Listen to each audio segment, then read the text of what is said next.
안녕하십니까? 자, 오늘 본문은 이렇게 시작합니다. 14절이에요.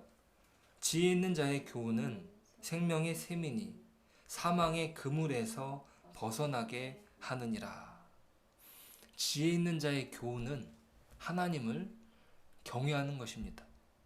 그 교훈을 지키는 자는 생명의 샘이라고 이야기합니다. 생명의 샘이라는 것은 이 지혜자가 말하는 이 입과 관련이 있습니다. 그가 말하는 것에 대한 특성을 보여주는 것이죠. 잠언 10장 11절에 이렇게 기록합니다. 의인의 입은 생명의 샘이라도 악인의 입은 독을 머금었느니라. 자, 그 입에서 나오는 말은 거룩한 성소에서 흘러나오는 물처럼 그것은 모든 것에게 생명을 불어넣습니다. 지혜의 교훈을 받은 의인의 말이 주변 사람들에게 항상 새로운 생기를 주는 것입니다. 또한 이것은 샘물이라는 이미지를 사용하여서 이 지혜자가 가르쳐 주는 교훈을 마치 이 샘물에서 물을 마시듯 떠마시는 자는 그 생명이 충만해질 것이라고 이야기합니다. 결국 그렇게 살 때 사망의 그물에서 벗어나게 되는 것이죠. 자, 사망의 그물에서 벗어난다는 말은 지혜자의 이 지혜에 대한 교훈이 단순히 어떤 도구적 지식이 아니라는 것. 우리가 어떤 물건을 사면은요, 그 안에 설명서가 들어가 있습니다. 어떤 도구적인, 어떤 그 문제를 해결하는 그런 지식, 일상적인 삶의 지침이 아니라 생과 사를 결정하는 신중한 것이라고 알려줍니다. 자, 이 지혜를 거부하는 자는 육체적인 사망뿐만 아니라 하나님과의 관계가 단절되는 영적인 사망에 이르게 되는 것입니다. 이것은 마치 생명의 샘물이 앞에 있어도 떠먹는 수고를 하지 않는 것이죠. 자, 그래서 어리석은 사람들은 무엇이냐면 샘물이 앞에 있어도 안 마시려는 것과 마찬가지입니다. 그것이 어리석음이라고 얘기할 수 있습니다. 그러면 여러분, 이 사망의 그물이라고 하는 것은 외부에서 주어지는 것이 아니라는 것입니다. 자, 외부에서 주어지는 것도 있겠지만 사실은 무엇입니까? 자기가 만드는 삶이다. 자, 그래서 생명의 샘이 있는데 또 마실 생각이 없어요. 자, 그러니까 자기 속에 점점 고갈되어 가는 그런 불행이 있습니다. 인간의 불행이 바로 여기에 있는 것이죠. 결국 여러분, 사망의 그물을 짜는 것이 그 스스로 짜는 결과를 만들어낸 것이에요. 자, 이것이 절묘하게 표현된 것이 야고보서 1장 14절부터 15절입니다. 거기에는 이런 말씀이 나옵니다. 오직 각 사람이 시험을 받는 것은 자기 욕심에 끌려 미혹됨이니 욕심이 잉태한즉 죄를 낳고 죄가 장성한즉 사망을 낳느니라. 자, 사람들이 유혹의 꿰매 빠지는 겁니다. 자기 욕심이라고 하는 미혹에 빠집니다. 욕심은 언제나 우리를 탁 꿰가지고 미끼처럼 끌고 갑니다.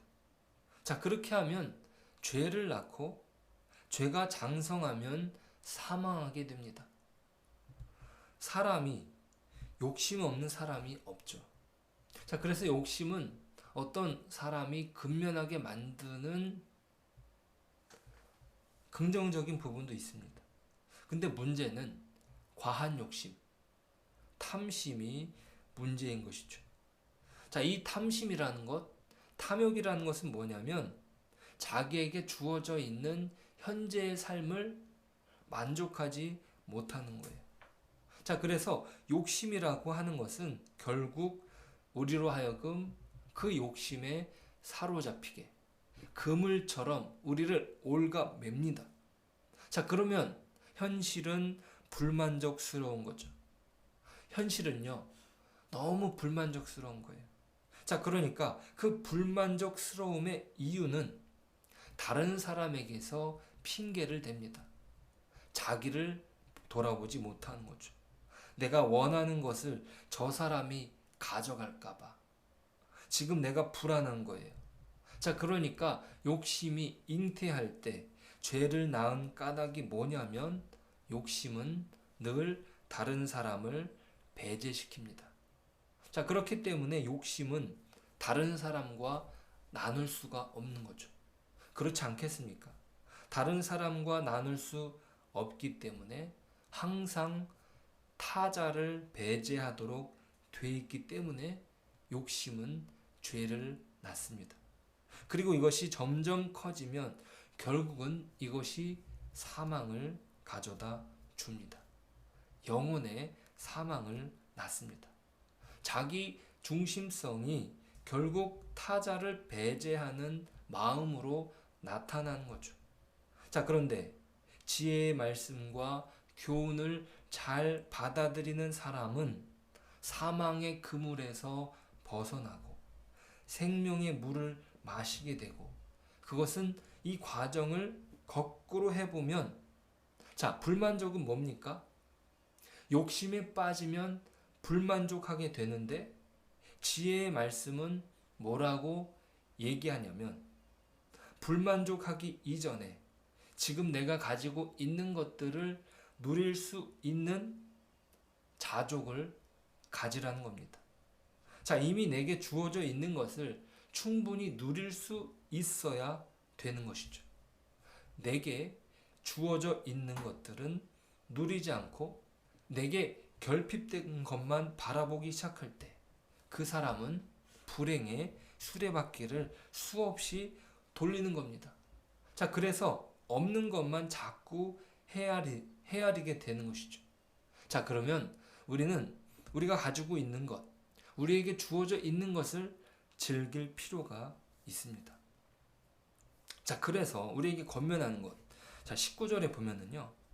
소원을 취하면 마음에 달아도 미련한 자는 악에서 떠나기를 싫어하느니라. 자, 그러니까 미련한 악에서 떠나기를 싫어한다라고 하는 것이죠. 계속 쳇바퀴 도는 불안과 두려움과 불신앙이 그를 괴롭히는 것이에요. 자, 그런데 거기에서 떠나고 싶지 않는 것이죠. 만족이 있을 수 없습니다. 아무리 많은 것을 먹어도 많은 재물을 가져도 늘 부족합니다. 많은 것을 가졌다 해도 누릴 수 없는 것이죠. 거짓된 욕망이 그를 지배해 버린 것입니다. 그래서 성경은 늘 떠나라고 요구합니다. 미련한 자는 악에서 떠나기를 싫어하기 때문이죠. 그것이 습성이 되어서 마음속에 굳어져 버린 것입니다. 아브라함에게도 본토 친척 아비집을 떠나라고 하셨고, 또 출애굽기에서도 이 열재앙이라고 하는 의미는 무엇입니까? 열재앙이 아니었다면 그들은 떠나지 못했을 것입니다. 광야 내내 그들을 붙잡고 있었던 출애굽에 대한 어떤 열망이 보여주는 게 그것 아닙니까? 열재앙의 의미는 너무나 굳어져 버린 그들의 노예 습성을 반영합니다. 결국 삶이라는 것은, 나의 생애라는 것은 떠남의 연속이다. 성장이라는 것은요, 좁은 자기만의 세계에서부터 점점 넓은 세계를 향해 자신을 여는 것입니다. 거기에 하나님의 소명이 있는 것이죠. 자, 미련한 사람의 특색은 뭐냐면 불확실함이 주는 두려움이 싫어서 자기의 안정성 속에 머물러 있기를 원하는 것입니다. 자기가 만들어 놓은 것, 자기가 뺏어올 수 있는 것.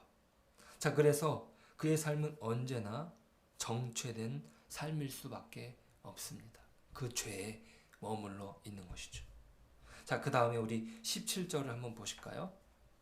악한 사자는 재앙에 빠져도 충성된 사신은 양약이 되느니라. 자, 여기 여러분 두 명의 사신 혹은 사자가 대조되고 있습니다.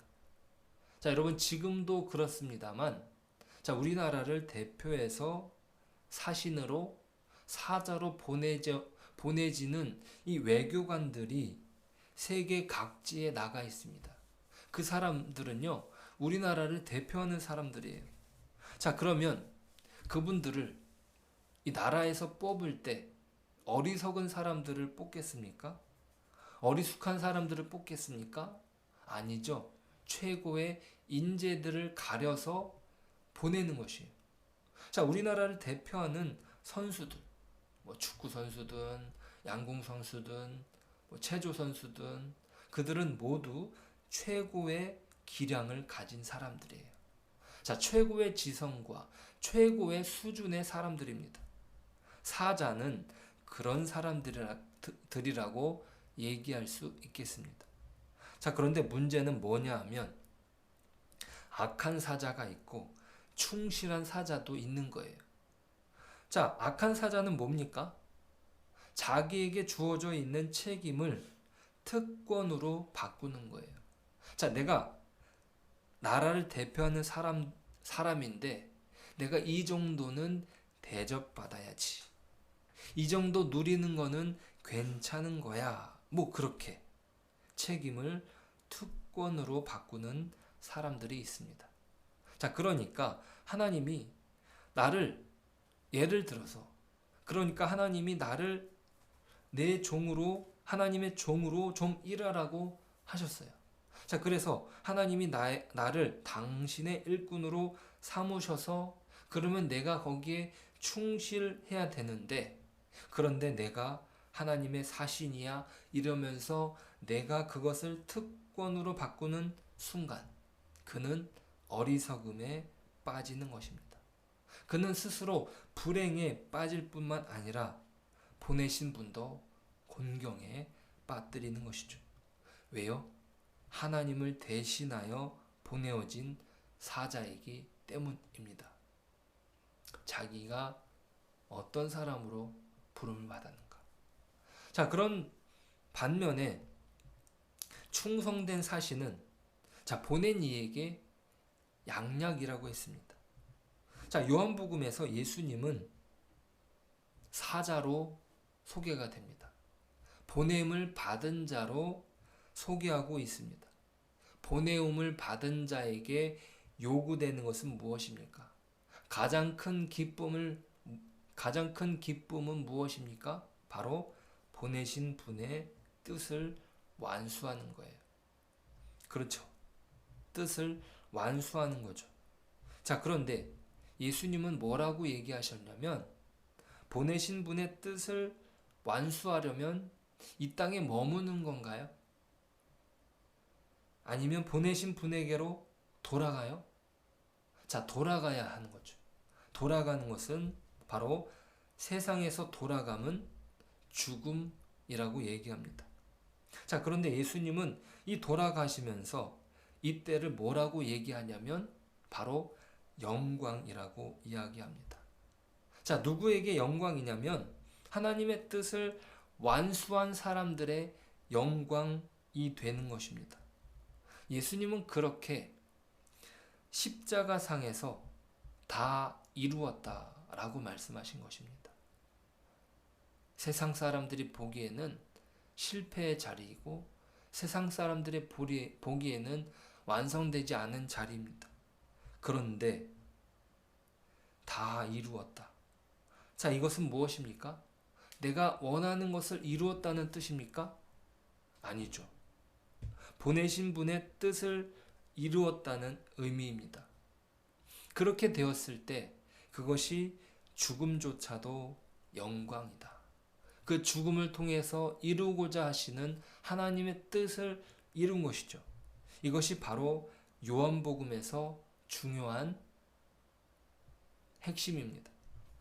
요한복음이 얘기하고 있는 인자가 영광을 받을 때가 왔다라고 하는 것은 사람들 앞에서 빵빠레를 움직여주고 사람들이 저분이 대단하다 이야기를 하고 뭐 그렇게 환영하는 것이 아니라 사람들은 이해할 수 없는 그 죽음 속으로 걸어 들어가신 당신의 뜻을 다 이루고 보내신 분의 뜻을 이루고 아버지께로 돌아가야 영광인 것이죠. 그것이 바로 예수님이 말씀하시는 영광입니다. 마찬가지로 우리에게도 이 사자라는 개념은 하나님에 의하여 보냄을 받은 부르심이 있으며 그 부르심 안에서의 충성이 있는 것입니다. 오늘 우리가 하나님의 부르심 안에서 지혜 있는 자가 되는 것. 자, 우리에게 맡겨진 우리의 책무를 충성되게 감당하고 부르신 분의 마음을 시원케 하는 것. 자, 그런 슬기로운 자로 오늘도 우리가 우리에게 허락된 것을 자족하며 기쁨과 영광으로 살아가는 저와 여러분 되시길 축복합니다. 기도하겠습니다. 하나님, 감사합니다. 우리 입술이 주님을 자랑하는, 주님의 십자가만을 자랑하는 하나님의 입술이 되길 원합니다. 우리의 삶이 하나님이 인도하여 주시는 대로 이끌림을 받게 하시고 그 과정 가운데 하나님 우리에게 허락하신 것을 자족하고 또 하나님 안에서 만족하며 누리는 삶을 살 수 있도록 도와주시옵소서. 그리하여 충성된 종으로 충성된 사자로 부르신 분의 마음에 양약이 되게 하여 주옵소서. 오늘 하루도 주님께 맡겨드리며 주님 안에서 복된 삶의 자리에서 오직 하나님만을 찬양하는 저희들이 되게 하여 주옵소서. 예수님의 이름으로 기도드립니다. 아멘.